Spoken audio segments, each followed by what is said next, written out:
President Obama made an in-person appeal to House Republicans to vote for his economic stimulus plan, but it didn't work. Not a single Republican joined the majority Democrats tonight as the House passed the more than $800 billion package.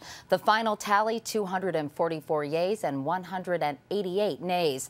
12 Democrats also voted no. Chip Reid is our chief White House correspondent. And Chip, the president gets a victory, but not the bipartisan one he had hoped for.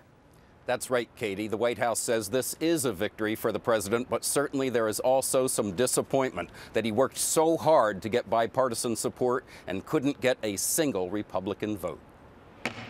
As the House of Representatives prepared to vote on the economic stimulus bill today, President Obama made one last plea for bold action on behalf of American workers.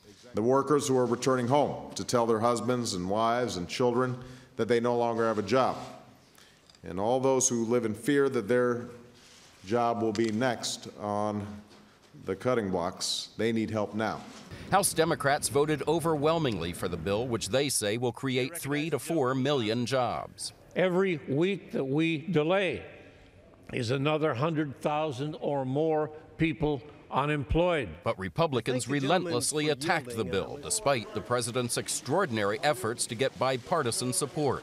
It's merely a wish list of long-standing liberal Democrat priorities that have little to do with putting our economy back on its feet. Some examples, they say: $1 billion for Amtrak, $41 billion for local school districts, $127 billion for health care for the poor and unemployed. Spending.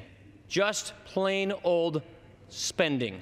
Earlier, the president met with a group of CEOs who told him the bill will create jobs, lots of them. Around the table, longtime pillars of the economy whose workforces are now taking it on the chin. IBM, 2,800 layoffs, Xerox, 3,000, Motorola, 6,100, and Corning, 3,500 layoffs announced just yesterday. It needs to get done fast. Thank God you are not a timid man. Now, White House officials say this is just the beginning. Next week, the bill goes to the Senate, and the president is going to work very hard, they say, to get Republican support. As White House Press Secretary Robert Gibbs put it today, they're in the third inning of a 9-inning game, and a lot can change. Katie? And Chip, as you mentioned, I mean, the president went up to the Hill to personally appeal to Republicans already. So what more can he do? Well, he can do a couple of things, Katie. Number one, they can make more changes in the bill, and they are prepared to do that. And number two, they are going to continue with this charm offensive, essentially. They're going to have a cocktail party here tonight. 11 Republicans, 11 Democrats. That's part of the new bipartisan way of looking at Congress. Katie? All right. Chip Reid at the White House tonight. Thank you, Chip.